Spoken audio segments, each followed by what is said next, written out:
Hello, everyone. Welcome to Kudlow. I'm Larry Kudlow. So we begin tonight. What did they know and when did they know it?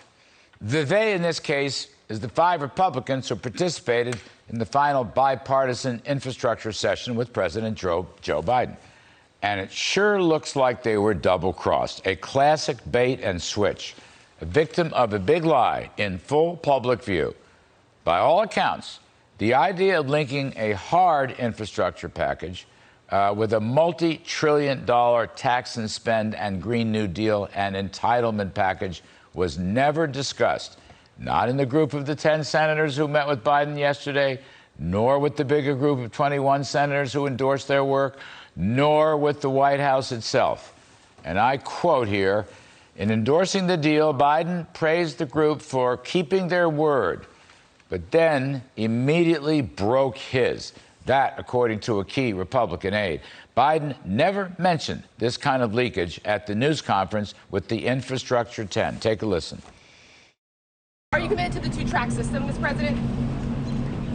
Are you committed to a two-track system? Yeah, sure. There is going to be a two-track system. And are you confident that you're going to have all of the Democrat support in the Senate? Okay?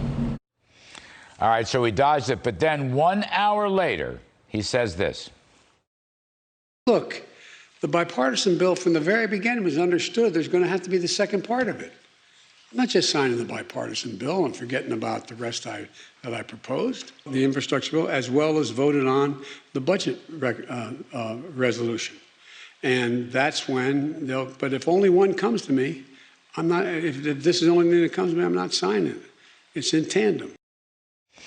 Yeah, really. Well, now it's very clear that the double cross was always the Democrats' strategy. Bernie Sanders has been talking lots about it. Nancy Pelosi's been talking lots about it. But Biden, during the good faith bipartisan negotiations, was not talking about it. And he is the most important person in the room. Pelosi later said there will be no infrastructure vote in the House until the massive reconciliation bill is passed. Well, meanwhile, I feel the pain of the Republican negotiators. People like Rob Portman and Susan Collins and Bill Cassidy, these are principled folks of good faith. And in fact, in Senator Rob Portman's notes, the number one note was no income tax, no changes to the 2017 tax bill. And his third bullet was solely core infrastructure priorities, not human infrastructure.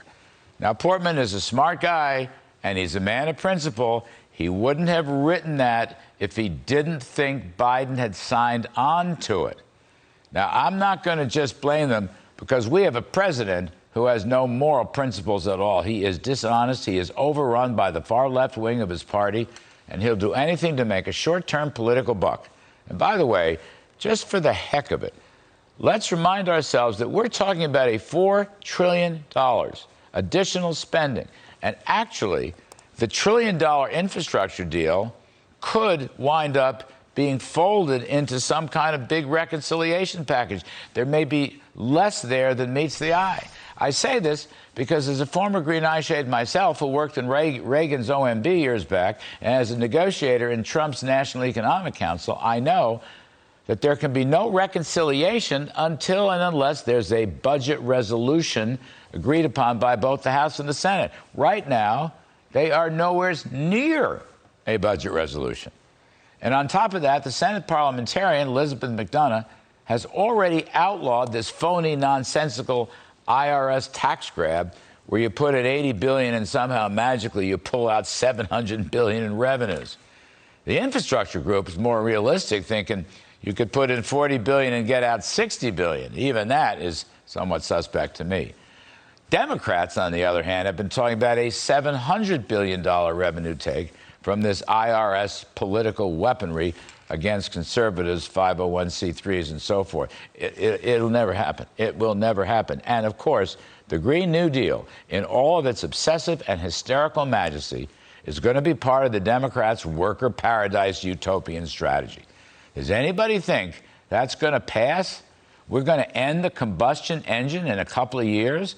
We're going to surrender to the lesser male prairie chicken as an endangered species? which would take out roughly 75% of our oil production and give the keys to the kingdom to Russia and China and Iran? Or the so-called family infrastructure? We might better suggest this is the destroy the family infrastructure bill by heaping on entitlement transfer benefits left and right without work requirements or other employment incentives. That will just keep unemployment and family breakup high, and it will do great damage to minority groups. Didn't we learn this from the Great Society? Didn't Clinton and Gingrich show us the right way by linking benefits to work? Is anybody going to read Jason Riley's great book about African-American economist Thomas Sowell and his beautifully written book on freedom and opportunity, The Philosophy of Friedrich Hayek, which is personified by his own experience coming up from the ghetto?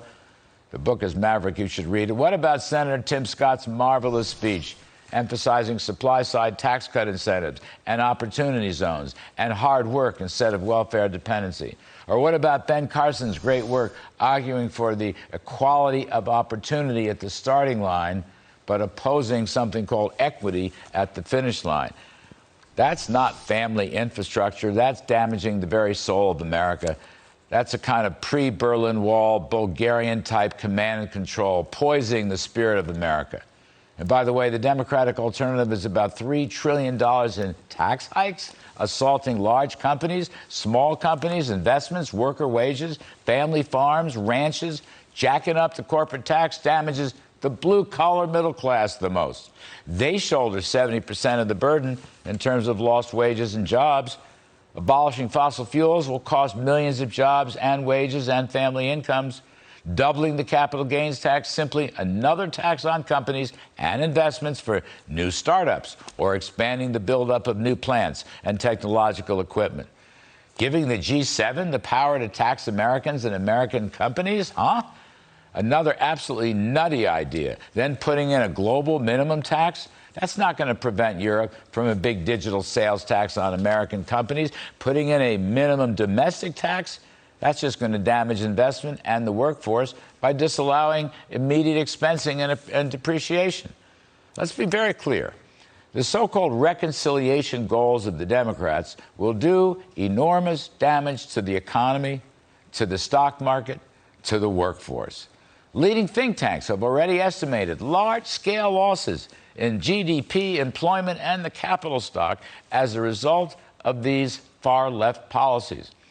And the fact that Joe Biden, who ran as a uniter, who even up until late afternoon yesterday swore he was in favor of bipartisanship, he has led the great double cross. He has utterly caved into the progressive left's socialist policies, their attack on success, their efforts to redistribute income rather than grow the economic pie, and their arrogance to ignore the clear historical results of the failures, time and again, throughout history, of countries who have adopted the state-run socialist economic model.